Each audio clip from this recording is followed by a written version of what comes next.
Grabe itong ginagawa ng China. Pati si dating Pangulong Duterte ay inilaglag na.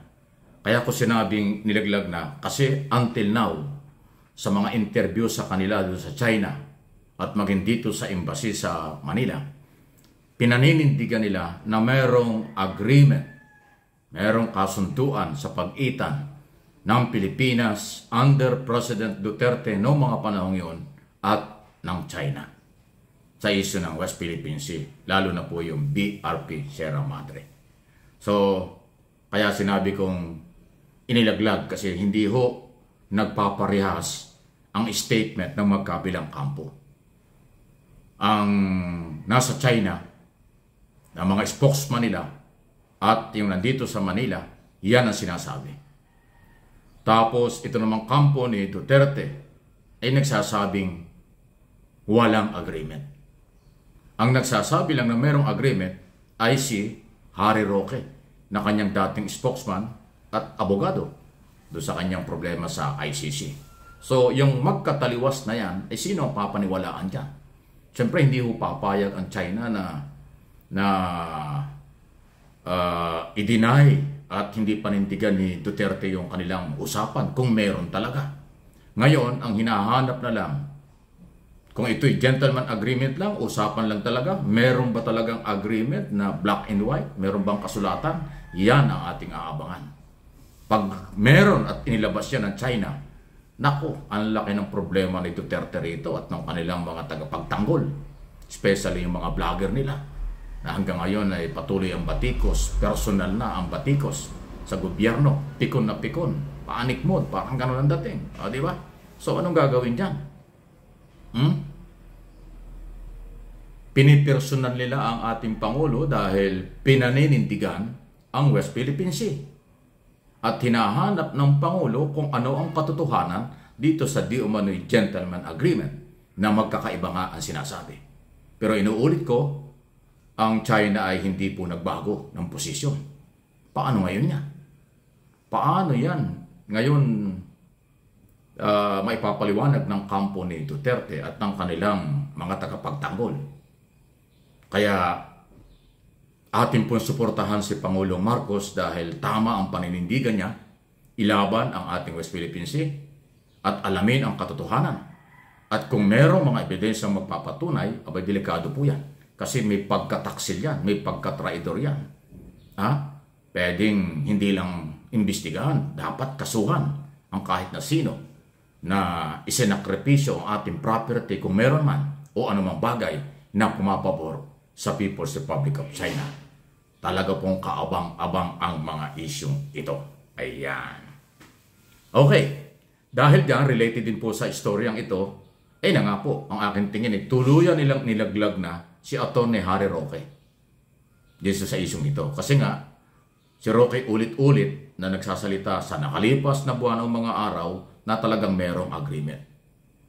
Tapos sinasabi ni Duterte wala at parang iyan yata ang magiging daan para magkahiwalay talaga sila ng tuluyan ng landas o magkahiwalay ng kanilang relasyon na alam naman nating mag-amo yan dahil dating Pangulo. Although late pumasok sa gobyerno si Roque ni Duterte, di ba? Halos kalahati na lang yata ng 6 na taon nang dumating si Roque sa administrasyon ni Duterte.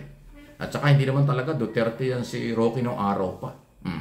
Nag-Duterte lang naman yan noong 2016 yata o nitong nandyan na yung gobyerno. Marami namang ganon. Marami namang, hindi man si Roque, marami naman gumawang bumaligtad dahil ka naman ang buhay sa politika sa Pilipinas. Kung sino ang nanalo at sino ang presidente, yan ang kanilang lalapitan pag nakapwesto na. Yung kanilang mga dating partido, iniiwan. Yung kanilang dating makasama, iniiwan. Ganon talaga palipat-lipat sila dahil sila politiko. Ay ako, hindi naman tayo politiko. Basta ako naninindigan kung ano ang ginagawa ng gobyerno at tama, suportahan natin. Pagka may mali, ay pag-usapan din natin. Kung may ebidensya naman, di panagutin. Yung mga gustong mag-file ng kaso laban sa mga di umano'y nasasangkot sa katiwalian, pero huwag nating pagtatakpan. Lalo na kung pinag-usapan dito ay property, teritoryo ng Pilipinas. Kaya sila nagkakawindang-windang dyan. O anong gagawin natin dyan? So, again, inuulit ko, itong paninindigan ng ating military, ng ating Department of National Defense, ng ating Coast Guard, at ng mga local government at matitinong Pilipino dito sa isyu ng West Philippine Sea. Huwag nating palamigin ito. Painitin pa natin. Ibig sabihin, padamihin pa ang manindigan at mag-recruit tayo kung kinakailangan ng maninindigan kasi tayo ay sinasakop ng China. Okay? Yan na po. Threat na yan sa national security ang China sa atin. Lalo na sa mga nakaraan na matitinding karahasan na kailang ginagawa. Kaya nga tamang-tama yung ginawa ng Pangulo, makipag-usap sa Amerika at sa Japan. Ginawa nga yung meeting dyan po sa Washington DC, sa White House. Napakaganda po nun. Business, security, relation, yan po yung napalakas doon. Dadami pa ang mga negosyante galing ng Amerika at Japan papunta ng Pilipinas. Mas lumalim ang relasyon ng tatlong bansa sa Pilipinas. Tatlong nga sila. Actually, yan ang kinababahala ng China. Alam nilang di nagbibiro ang Japan at Amerika sa pagtulong sa Pilipinas. Ang Amerika mayroong obligasyon dahil sa Mutual Defense Treaty. Kaya nga continue sa mga balikatan dito. Ang China at ang Pilipinas, ang Japan at Pilipinas, meron din binubuo na hindi man katulad, halos kaparehas ng Mutual Defense Treaty. Ongoing na po yan. Baka hindi nyo alam. Ongoing na po yung pagpapatibay ng mas malalim pang relasyon na maaaring panghabang panahon din sa pagitan ng dalawang bansa. Katulad ng ginawa ng Amerika at Pilipinas, 70 or 71 years old na ang Mutual Defense Treaty. Ayan. So dahil dyan, kung inyong mapapansin, pati na po yung mga vlogger nila, kung ano-ano mga pinagsasasabi na lang. Sinisiraan ng personal, ang mga nasa administrasyon.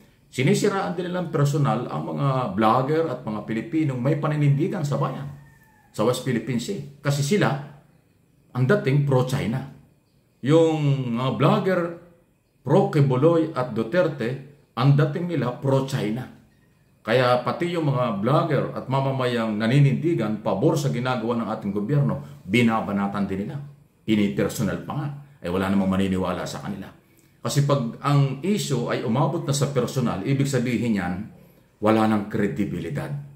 Pag umabot na sa personal ang mga topic or batikos, ibig sabihin yan, panic na. O ibig sabihin yan, wala na silang magawa, wala nang makita. Hindi na sila professional, hindi na sila makasabay sa issue lang. Kaya nami-personal. Okay? Yun po yun. Ang daming problema ang Pilipino dapat magkaisa pero ayaw nilang tanggapin kasi nawalan siya ng trabaho, nawala sa pwesto, naghahanap ng pwesto, hindi nagkaroon ng pwesto. Di ba? Personal at political interest lang. Lagi kong inuulit. Yan lang ang gusto nila.